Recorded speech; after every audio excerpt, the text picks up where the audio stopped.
KPIT technologies के अंदर आपको लगातार बढ़त देखने को मिल रही होगी और केपीआईटी के साथ साथ जितनी भी इंपॉर्टेंट कंपनीज हैं उन सब में एक बड़ा हमको लगातार डाउनफॉल नज़र आ रहा है। और इसी के साथ हम एक और कंपनी को यहाँ पर डिस्कस करेंगे इस वीडियो में, जो स्मॉल कैप कैटेगरी की कंपनी है बट फंडामेंटली काफ़ी अच्छी है, अपने सेल्स प्रॉफिट को काफ़ी अच्छे तरीके से ऊपर ले जा रही है।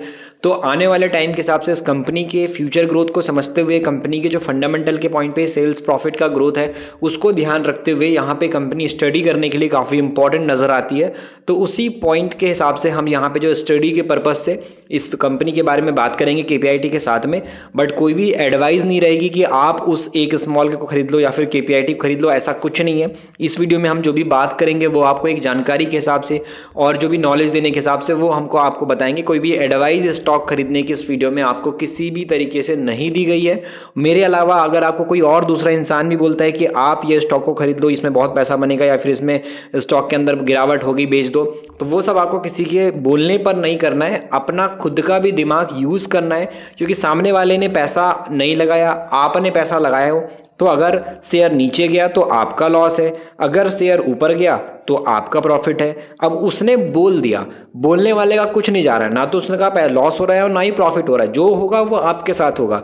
तो यहाँ पर आपको सुनना सबकी है बट खुद का भी दिमाग यूज़ करना है। उसके बाद किसी कंपनी के अंदर खरीदना है नहीं खरीदना है वो आप अपनी जिम्मेदारी के हिसाब से डिसीजन लेंगे, यही चीज़ रहेगी। नहीं तो ऐसे में कई सारे स्कैम होते रहते हैं। आपको पता होगा अभी एक फीमेल स्कैम भी हुआ है। एक बात की जाए मार्केट के हिसाब से, ट्रेडिंग के नाम पे कोर्स बेचे गए और एडवाइस दी गई, लोगों को टारगेट दिए गए और 100 करोड़ से ऊपर का स्कैम उस लेडीज ने कर दिया। तो ये इस तरीके से आपको चीज़ों को थोड़ा समझना पड़ेगा कि किसी भी ब्लाइंडली भरोसा नहीं करना है। पोर्टफोलियो के हिसाब से, मार्केट के हिसाब से आपको चीज़ें किस तरीके से बदलाव करनी है, किसको ऐड करना है, किसको निकालना है, वो आपको चीज़ें खुद से समझना पड़ेगा।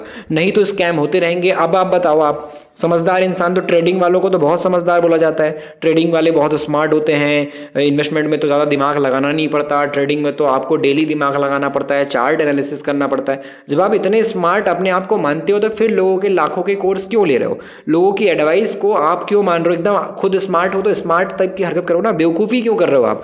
बेवकूफ़ी हो गया। 100 करोड़ का स्कैम करके बैठ गई वो लेडीज़। तो आप समझ जाओ कि किस तरीके से यहाँ पर लोगों ने अपने आप को एक तरीके से बेवकूफ़ बनाया है उस पर भरोसा करके। तो इस तरीके से किसी पे आपको ट्रस्ट नहीं करना। मार्केट किसी के हिसाब से नहीं चलता, वो कोई कितना भी बड़ा एक्सपर्ट बोले, मार्केट अनप्रिडिक्टेबल है। कब गिरावट होगी, कब तेजी होगी, वो एक मार्केट के बिहेवियर के बेस पे, न्यूज़ के बेस पे, कंपनियों के मैनेजमेंट के हिसाब से क्या चल रहा है क्या नहीं चल रहा, वो सब डिसाइड करता है मार्केट। तो उस हिसाब से किसी के बोलने से नहीं चलता। अगर ऐसा चलता तो हर आदमी आज यहाँ पे करोड़पति होता, कोई यहाँ पे लॉस में लेकर के मार्केट से बाहर नहीं होता। तो ये चीज़ मैं आपको थोड़ा स्कैम के बेस पे, जब स्कैम हुआ इसलिए मैंने थोड़ा सा बताया कि आपको चीज़ ध्यान देनी है। कोई कोर्स बेच रहा है तो उसको ब्लाइंडली खरीदो मत, या फिर कोई आपको बोल रहा है कि ये स्टॉक खरीद लो तो उसके बातों पे आकर के स्टॉक को खरीदो मत। दिमाग खुद का लगाओ, पैसा आपका है, दिमाग भी आपको ही लगाना चाहिए। समझदारी के साथ आगे बढ़ो। तो केपीआईटी के अंदर अभी आप करंटली कंडीशन देखोगे तो 1 महीने के अंदर अच्छा खासा 10% की गिरावट आ चुकी है, 6 महीने के अंदर 25% का फॉल है, और 1 साल के हिसाब से देखा जाए तो इन्वेस्टर 13% के लॉस में बैठा है। लेकिन ऐसा नहीं कि कंपनी लॉन्ग टर्म में अच्छी ना हो, लॉन्ग टर्म के अंदर बहुत तगड़ा पैसा बना है। आप देखो 1100% का रिटर्न मिला है। और टॉप लेवल की बात करोगे, टॉप लेवल में तो इन्वेस्टर ने 1500-1600% का रिटर्न निकाला है 2024 तक। लेकिन जैसे ही अगस्त के बाद मार्केट गिरना स्टार्ट हुआ तो केपीआईटी के अंदर भी बड़ी गिरावट आई और अभी अपने ऊपर के लेवल से अच्छी खासी गिरावट में है। टॉप लेवल से काफ़ी बड़ा डिस्काउंट इसमें आ चुका है। तो उस पॉइंट पे डेफिनेटली आपको केपीआईटी पे भी स्टडी करना चाहिए, मार्केट के हिसाब से कंपनी की वैल्यू को थोड़ा ध्यान देना चाहिए, और इस हिसाब से केपीआईटी भी अभी जो इन्वेस्टर के फोकस में वो बना हुआ है। तो चलिए अब बात करते हैं कि स्मॉल कैप कंपनी के बारे में, उस पर थोड़ा फंडामेंटल को भी ध्यान देंगे।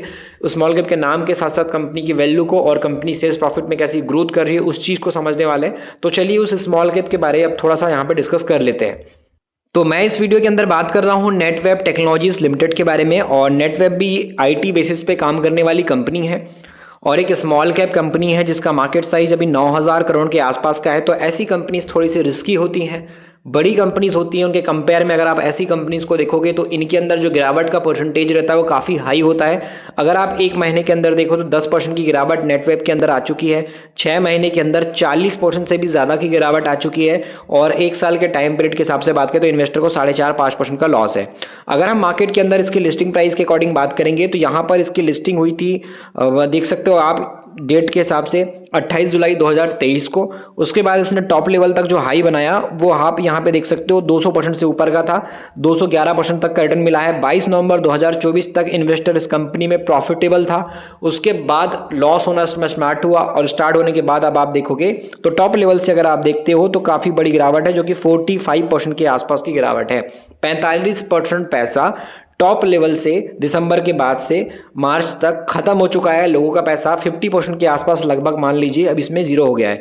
तो क्या कंपनी ध्यान देने लायक है? क्या ये 45% की गिरावट के बाद भी कंपनी कुछ काम की है? फंडामेंटल में कितना दम है, उसको इस वीडियो में अब थोड़ा सा जानने की कोशिश करते हैं। आप सभी को बहुत अच्छे से पता है कि नेटवेब टेक्नोलॉजीज जो है वन ऑफ द इंडिया की leading high computing solution provide करने वाली कंपनी एचसीएस प्रोवाइडर है।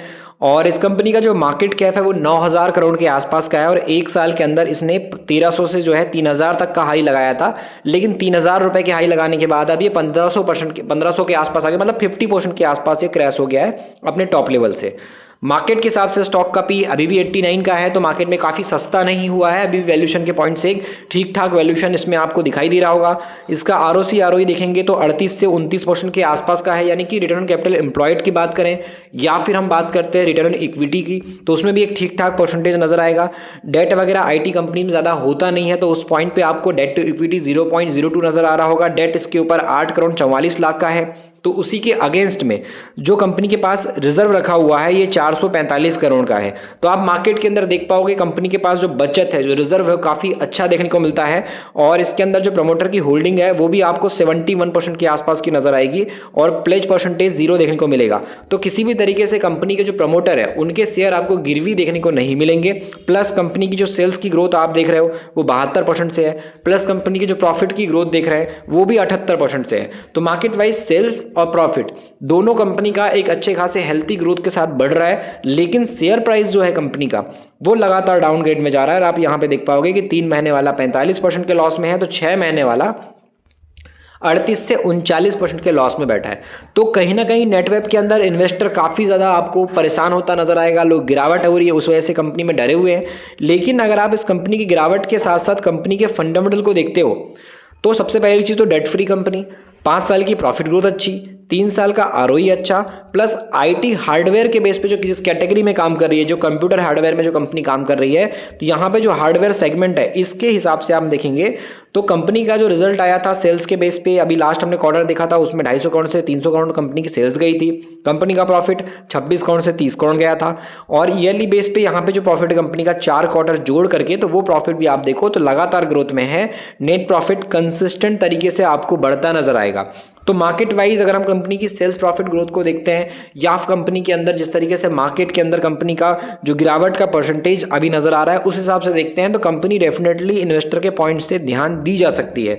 क्योंकि जो बोरिंग्स है, जो कर्जा था 36 करोड़ था वो 10 हुआ फिर 8 हुआ, तो समय के हिसाब से जो डेट है, जो बोरिंग्स उधार है वो भी कम हुआ। प्लस कंपनी का जो कैश फ्लो 5 करोड़ था वो 5 करोड़ कैश फ्लो अब कंपनी का 83 करोड़ हो गया।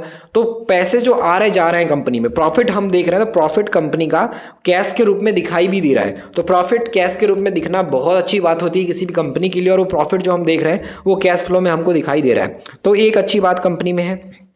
उसके अलावा यहाँ पर जो है आपको दिखाई देगा कि एफआईएस माल बेच रहा है, लेकिन डीआईएस का इन्वेस्टमेंट जो 5% था उसमें थोड़ा बहुत ही स्टेक कम हुआ है, नहीं तो जितना का उतना डीआईएस का स्टेक नजर आ रहा है। तो उस पॉइंट पे आप चाहो तो इस कंपनी पे स्टडी कर सकते हो, मार्केट के हिसाब से काफी इंपॉर्टेंट कंपनी है। प्लस अगर आपको मार्केट सीखनी है तो मैं आपको हमेशा बोलता हूँ कि ई बुक को पढ़ो, मिडिल क्लास का स्टॉक मार्केट, जिसमें आपको वो सब बारीकियां मिली हैं शुद्ध हिंदी के अंदर पढ़ने को मिलेंगी, बेसिक से एडवांस लेवल की वो सब जानकारी जो 5 से 7 साल के एक्सपीरियंस के बेस पे आपको बताई गई है। तो उसको एक बार जरूर चेक कर लेना, डिस्क्रिप्शन में लिंक मिल जाएगा, वहां से चेकआउट कर सकते हो और उस ई बुक को पढ़ सकते हो।